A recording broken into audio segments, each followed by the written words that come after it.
Okay, we're back. We're going to start again. It's been about an hour. Get that all dry good. Let's rub that off a minute. It's a little darker than I want it. So, I'm still debating whether to sand it. I think I'm going to take this block, a little finer on that side. I'm going to sand it again. See if it'll take a little more red.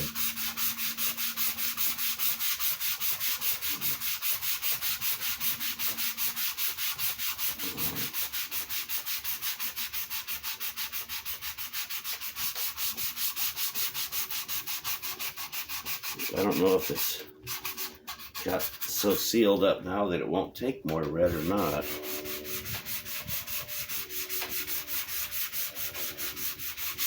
Flip my sponge, that seems to be taking a little more off.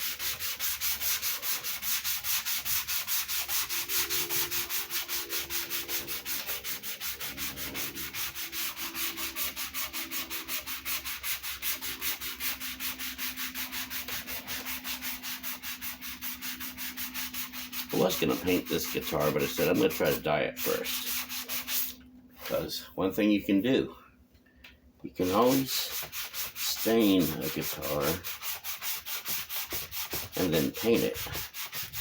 But once you paint it, you can't stain it. So I said I'll stain it first. If I don't like it, I can always paint it.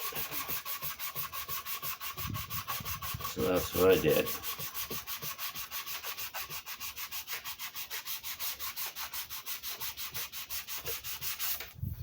I can tell the color's gonna be nice. Just I don't know if it's. I can see the grain. I really wanted more of a tighter in it. I'm thinking. I mean, I think I definitely should have thinned the black out first. But I do like the dark blood red color it has.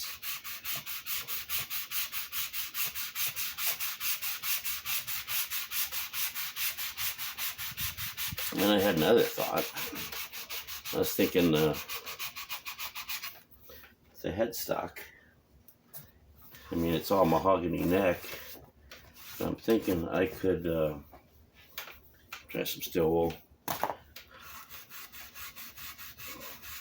I'm thinking of trying to faux finish the flame maple onto the oak front of the headstock by taking a brush or my finger, edge of my finger in the black and putting lines across the headstock with the stain and seeing how that comes out. Because if it doesn't come out, if I like it, I can do it that way, but if I don't, that's looking pretty good. It's pulling some grain out. If I don't like it, I can always still paint it black. Because you can stain and paint, but you can't paint and stain unless you strip it down and, still. Then you're taking off the veneer and everything else to get back to raw. So, this is looking pretty good now. We'll see. We'll see. It's trial and error. I knew this was going to be back and forth till I was happy. So we'll see if I'm happy. My other option I was thinking of was painting this with, like I said, a color shifting. They have a color shift called iridescent. It's black with like star or silver sparkle or something that shifts. I don't really like the blue-green. I mean, the blue-green looks pretty good. I really liked that iridescent one. All right. Let's do a little more here. A little more color out there.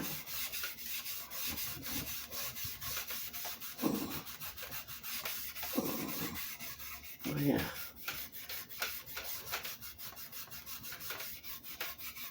Yeah, the more I rub it with still wool, with pressure on a finger, the better it is.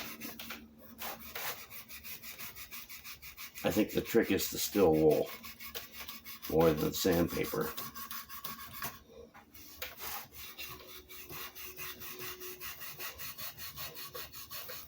It's getting to where I could almost clear coat it now, probably. I still want to.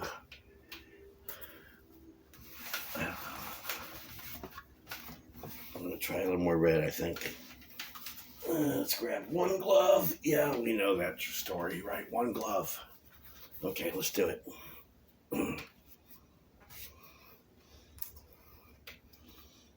Back to our racing red dye, full strength.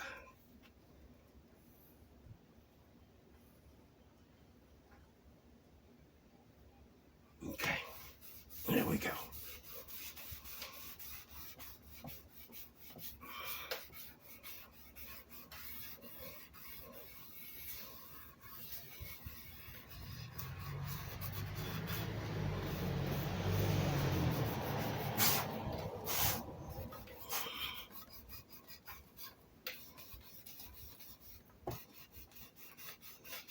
Rub it good, rub it fast. Still have a little blotchiness on the edges. The red's coming out though. The red is coming out more and more. I do this. Let's try and quick. Yeah, let's do it and give it another coat.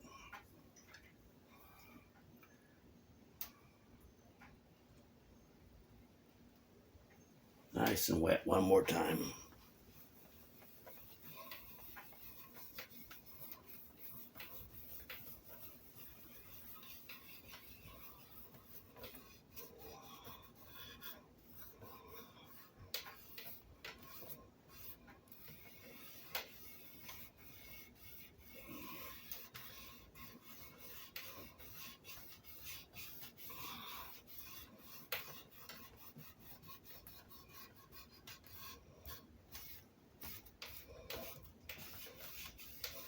I like it. I think it's really going to pop with clear coat now. All right, we're going to leave it like that for today.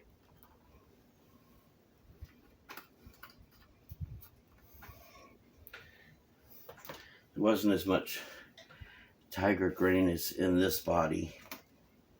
As I mean, you know, the deeper, thicker stripes. I probably could have faux it a little bit. I could still try to do that, as long as I don't put any clear on it yet. So, I think it looked pretty good because it's getting a cognac stain, which is a very red brown. So, all right, we're going to leave it there and see how it goes.